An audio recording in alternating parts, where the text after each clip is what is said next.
یقیناً تمام تعریفیں اللہ ہی کے لیے ہیں، ہم اسی سے مدد مانگتے ہیں اور اسی سے بخشش طلب کرتے ہیں اور اپنے نفسوں کی شرارتوں اور اپنے برے اعمال سے بچنے کے لیے اسی کی پناہ میں آتے ہیں۔ جس شخص کو اللہ تعالی ہدایت دے اسے کوئی گمراہ کرنے والا نہیں ہے، اور جسے اللہ تعالی گمراہ کر دے اسے کوئی ہدایت دینے والا نہیں ہے۔ اور میں گواہی دیتا ہوں کہ اللہ رب العزت کے سوا کوئی سچا معبود نہیں، اور میں گواہی دیتا ہوں کہ محمد صلی اللہ علیہ وسلم اس کے بندے اور رسول ہیں۔ اے اللہ درود و سلام اور برکت نازل فرما نبی صلی اللہ علیہ وسلم پر اور آپ کی آل اور تمام صحابہ کرام پر۔ حمد و صلات کے بعد مسلمانوں، میں اپنے آپ کو اور آپ سب کو اللہ تعالی سے ڈرنے کی وصیت کرتا ہوں۔ اے ایمان والو، اللہ سے ڈرو جیسے اس سے ڈرنے کا حق ہے، اور تم ہرگز نہ مرو مگر اس حال میں کہ تم مسلمان ہو۔ اللہ کے بندو، توحید الہی کو دل و دماغ، گفتار و کردار، طور طریقے اور قصد و ارادے میں خالص کر لینا قرآن کریم کا سب سے عظیم مقصد اور انبیاء و رسل علیہم السلام کی رسالت کی سب سے بڑی غرض و غایت ہے۔ لیکن سوشل میڈیا کے بعض ذرائع میں اس جانب تساہل برتا جا رہا ہے، چنانچہ یہاں لوگوں کو قرآن و سنت کی محکم، ناقابل شک، غیر محتمل اور یقینی نصوص سے پھیر کر ایسے مشتبہ امور کی طرف دعوت دی جاتی ہے جو عقلی فلسفوں یا فلسفیانہ مشگافیوں پر مبنی ہیں، جن کی بنیاد کھوکھلی اور نتائج بے حد کمزور اور ضعیف ہیں، یا وہ موضوع اور ضعیف نصوص سے استدلال پر مبنی ہیں، یا محکم نصوص کی ایسی بے جا تعویلوں پر مبنی ہیں جو شریعت کے عظیم مقاصد اور عربی زبان کے متفقہ معانی و مفاہیم سے کوسوں دور ہیں۔ اے مسلمان بھائی، جب آپ دعا کریں تو صرف اللہ سے دعا کریں، جب آپ مانگیں تو صرف اسی اللہ سے مانگیں، جب آپ پناہ طلب کریں تو اسی بلند و برتر ذات سے طلب کریں۔ ہمارے خالق نے اپنے بندوں کو پکارتے ہوئے جو واضح بیان اور روشن تعلیم دی ہے، اس سے زیادہ واضح کوئی بیان و تعلیم ہو ہی نہیں سکتی۔ ارشاد باری تعالی ہے، اور تمہارے رب نے فرمایا مجھے پکارو میں تمہاری دعا قبول کروں گا۔ مصائب و مشکلات اور آفتوں کو دور کرنے والے، ہمیں بے بہا نعمتیں عطا کرنے والے خالق و پروردگار نے دوسری جگہ ارشاد فرمایا، اپنے رب کو گڑ گڑا کر اور خفیہ طور پر پکارو، بے شک وہ حد سے بڑھنے والوں سے محبت نہیں کرتا۔ اے مسلمان بھائی، فوج شدگان سے مدد طلب مت کریں، خواہ وہ نبی ہوں، انبیاء ہوں یا نیک لوگ ہوں۔ اسی طرح ان زندہ لوگوں سے بھی مدد طلب مت کریں جو آپ کے پاس موجود نہ ہو، یا ان سے وہ چیزیں طلب نہ کریں جو ان کی طاقت سے باہر ہو، بلکہ مصائب و آلات میں اپنے رب کی طرف رجوع کریں۔ مشکل کشائی اور حاجت روائی کے لیے صرف اسی سے مدد طلب کریں، اور جو آدمی مردوں وغیرہ کی طرف رجوع کرے گا وہ دائمی ہلاکت اور ہمیشہ رہنے والے عذاب سے دوچار ہوگا، جیسا کہ شیخ سنع اللہ حنفی نے بھی اسی طرح ہی فرمایا ہے۔ اور امام مقریزی شافعی کہتے ہیں کہ اور اول تا آخر تمام آسمانی کتابیں اس شرکیہ مذہب کو باطل ٹھہراتی ہیں، اس کی تردید کرتی ہیں، مشرکین کی مذمت کرتی ہیں، اور کھلے الفاظ میں مشرکین کو اللہ کا دشمن قرار دیتی ہیں۔ اللہ کے بندو، بلند و بالا اور طاقت و قدرت سے متصف اللہ رب العزت کے اس کلام سے بڑھ کر کوئی کلام کامل اور واضح نہیں ہو سکتا۔ ارشاد باری تعالی ہے، جب میرے بندے میرے بارے میں آپ سے سوال کریں تو آپ کہہ دیجئے کہ میں بہت ہی قریب ہوں، ہر پکارنے والے کی پکار کو جب بھی وہ مجھے پکارے قبول کرتا ہوں۔ اس لیے لوگوں کو بھی چاہیے کہ وہ میری بات مان لیا کریں اور مجھ پر ایمان رکھیں، یہی ان کی بھلائی کا باعث ہے۔ نبی کریم صلی اللہ علیہ وسلم نے اپنی امت کو تعلیم دینے میں اس قدر توانائی صرف کی کہ اس میں آپ کا کوئی نظیر ہی نہیں ملتا، خواہ کوئی کتنے ہی بلند و بالا مقام والا ہو۔ آپ صلی اللہ علیہ وسلم نے ہمیں قطعی یقین پر مبنی تعلیم دی ہے کہ کسی بھی قسم کی دعا اور کسی بھی طرح کا کوئی وسیلہ سود مند نہیں ہو سکتا جب تک آپ صلی اللہ علیہ وسلم کی تعلیمات کی پاسداری نہ کی جائے۔ جیسا کہ آپ صلی اللہ علیہ وسلم نے جناب ابن عباس رضی اللہ تعالی عنہما سے فرمایا تھا، اے لڑکے، میں تجھے کچھ باتیں سکھانا چاہتا ہوں، اللہ کے حقوق کی حفاظت کرو، اللہ تمہاری حفاظت کرے گا۔ تم اللہ کے حقوق کا خیال رکھو، اللہ کو اپنے سامنے پاؤ گے، اور جب مانگو اللہ ہی سے مانگو، اور جب مدد طلب کرو تو اللہ ہی سے مدد طلب کرو۔ اسے امام احمد ترمذی نے روایت کیا ہے، اور امام ترمذی نے اسے حسن صحیح کہا ہے۔ یہ پوری امت کے لیے وصیت ہے، یہ پوری امت کے لیے وصیت ہے کہ دل صرف اللہ کی طرف متوجہ ہو، اور انسان اپنی غربت و مفلسی اور حاجت و ضرورت صرف اللہ رب العزت کے دربار میں ہی پیش کرے۔ میرے اسلامی بھائی، غیر اللہ کی عبادت سے بہت دور رہیے، کیونکہ یہ شرک ہے جو عبادت و اعمال کو برباد کر دیتا ہے اور انسان کو دائرہ اسلام سے خارج کر دیتا ہے۔ ناکامی و نامرادی سے اللہ ہی کی پناہ ہے۔ اور دعا جو ہے یہ منافع اور خوشیوں کو طلب کرنے اور تنگ دستی و مصیبتوں کے ازالے کے لیے درخواست کرنے کا نام ہے، اور دعا عبادت بھی ہے، جیسا کہ کتاب و سنت کے صریح دلائل اس پر موجود ہیں۔ اس لیے اللہ وحدہ کے علاوہ کسی نبی یا ولی سے کسی بھی صورت دعا کرنا جائز نہیں ہے۔ اور مدد میں عطا کرنے، طاقت و قوت دینے اور نصرت کرنے کے معنی پائے جاتے ہیں، لہذا مدد صرف اللہ ہی سے طلب کی جائے گی۔ ارشاد باری تعالی ہے، یہی اللہ تمہارا پروردگار ہے، اسی کی بادشاہی ہے، اور جن کو تم اس کے سوا پکارتے ہو وہ کھجور کی گھٹلی کے ایک چھلکے کے مالک نہیں ہے۔ اگر تم انہیں پکارو تو وہ تمہاری پکار نہیں سنیں گے، اور اگر وہ سن بھی لیں تو تمہاری درخواست قبول نہیں کریں گے، اور قیامت کے دن تمہارے شرک کا انکار کر دیں گے، اور تجھے ایک پوری خبر رکھنے والے کی طرح کوئی خبر نہیں دے گا۔ لہذا اے اللہ کے بندے، اگر آپ کسی مردے سے مانگتے ہیں،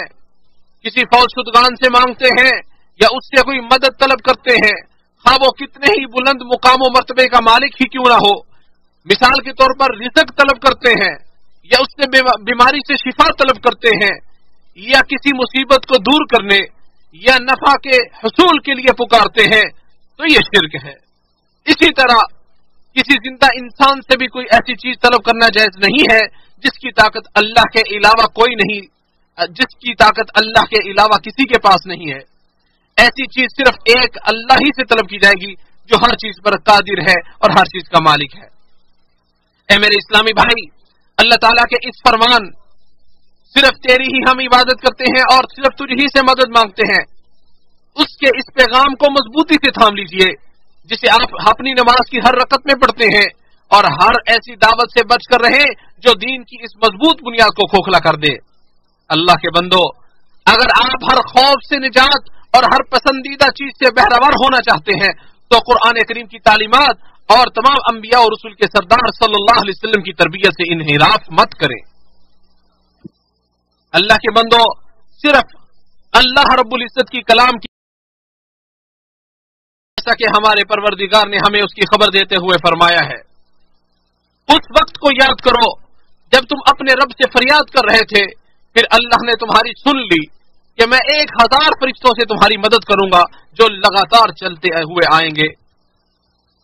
اور جو شخص نبی صلی اللہ علیہ وسلم سے وارد مسنون دعاؤں میں غور کرے گا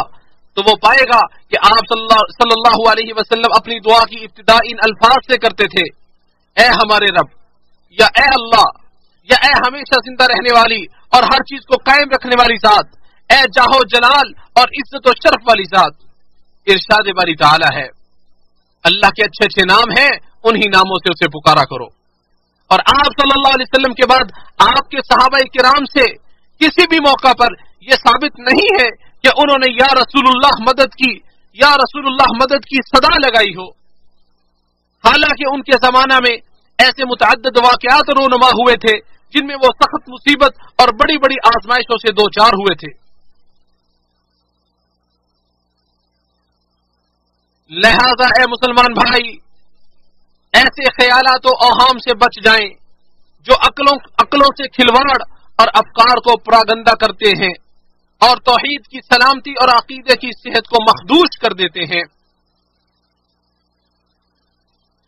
اور جو شخص کسی کے متعلق یہ اعتقاد رکھے کہ وہ نفع کے حصول یا اس سے نقصان کو دور کرنے کی قدرت و طاقت رکھتا ہے یا وہ اللہ کے سوا اس کی حاجت روائی کر سکتا ہے، تو اس نے اپنے درمیان اور اللہ کے درمیان انہیں واسطہ بنا لیا جنہیں وہ پکارتا ہے اور ان سے فریاد کرتا ہے، اور اس نے اللہ پر بہت بڑا بہتان باندھ دیا، صراط مستقیم سے بھٹک گیا اور ضلالت و گمراہی کے گڑھے میں جا گرا، شرک اکبر کا مرتکب ہو چکا ہے جو کہ دائرہ اسلام سے انسان کو خارج کر دیتا ہے۔ ارشاد باری تعالی ہے، اور جن لوگوں نے اللہ کے علاوہ کارساز بنا رکھے ہیں وہ کہتے ہیں کہ ہم تو ان کی عبادت صرف اس لیے کرتے ہیں کہ وہ ہمیں اللہ سے قریب کر دے۔ جن باتوں میں یہ اختلاف کر رہے ہیں یقیناً اللہ ان کے درمیان فیصلہ کر دے گا۔ اللہ ایسے شخص کو ہدایت نہیں دیتا جو جھوٹا اور حق کا منکر ہو۔ یہ موحدین کے امام ابو الانبیاء ابراہیم علیہ السلام ہے، اپنے رب کو پکارتے ہوئے کہتے ہیں، ارشاد باری تعالی ہے، اور جس وقت ابراہیم نے کہا اے میرے رب اس شہر کو امن والا بنا دے اور مجھے اور میری اولاد کو بت پرستی سے بچا لے، اسی جگہ آگے اللہ رب العالمین نے ان کا مقولہ نقل کرتے ہوئے فرمایا ہے، ارشاد باری تعالی ہے، اے رب مجھے اور میری اولاد کو نماز قائم کرنے والا بنا دے، اے ہمارے رب اور میری دعا قبول بھی فرما، اے ہمارے رب مجھے اور میرے ماں باپ کو اور ایمانداروں کو حساب و کتاب قائم ہونے والے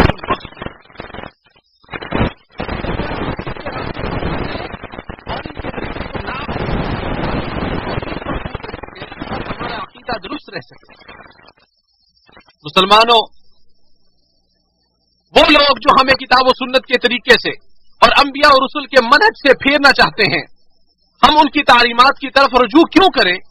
ایسے الفاظ و کلمات کے چکر میں پڑ کر جو یا تو خالص شرکیہ ہوتے ہیں یا نئی نئی من گھڑت دعاؤں پر مشتمل ہوتے ہیں۔ اللہ کے بندو، ہمارے رب کی کتاب اور ہمارے نبی و آئیڈیل محمد صلی اللہ علیہ وسلم کی تعلیمات و ارشادات میں ہی ہمیں غور و فکر کرنا چاہیے، جو کہ ویسے ہی واضح اور جلی ہیں جیسے دن کے اجالے میں سورج نمایاں ہوتا ہے۔ یہ اللہ کے نبی ایوب ہیں، اپنے رب سے سرگوشی کرتے ہیں تو فوراً اس ذات کی طرف سے جواب آ جاتا ہے جس کے ہاتھ میں بادشاہت ہے اور جو ہر چیز پہ قادر ہے۔ ارشاد باری تعالی ہے، اور ایوب نے جب اپنے رب کو پکارا کہ مجھے تکلیف پہنچی ہے، حالانکہ تو سب رحم کرنے والوں سے زیادہ رحم کرنے والا ہے، پھر ہم نے اس کی دعا قبول کی اور جو اسے تکلیف تھی ہم نے دور کر دی اور اسے اس کے گھر والے دیے اور ان کے ساتھ اتنا ہی اپنی رحمت سے اور بھی دیا، اور عبادت کرنے والوں کے لیے نصیحت ہے۔ یہ یونس علیہ السلام ہے جو مچھلی کے پیٹ میں اور سمندر کی گہرائی میں پھنس گئے ہیں، وہ عظمت والے پروردگار کی طرف رجوع کر رہے ہیں تو انہیں بلند و برتر اور ہر چیز کی خبر رکھنے والی ذات کی مہربانی پا لیتی ہے۔ ارشاد باری تعالی ہے، اور مچھلی والے کو یاد کرو جب وہ اپنی قوم سے ناراض ہو کر چلا گیا، بس خیال کیا کہ ہم اسے نہیں پکڑیں گے، پھر اندھیروں میں پکارا کہ تیرے سوا کوئی معبود نہیں ہے، تو بے عیب ہے، بے شک میں بے انصافوں میں سے تھا، پھر ہم نے اس کی دعا قبول کی اور اسے غم سے نجات دی، اور ہم ایمانداروں کو یوں ہی نجات دیا کرتے ہیں۔ یہ زکریا علیہ السلام ہے جو اپنے رب کے حضور گڑ گڑاتے ہیں، آج بھی اختیار کرتے ہیں، تو اللہ تبارک و تعالیٰ فرماتا ہے، اور زکریا کو یاد کرو جب اس نے اپنے رب کو پکارا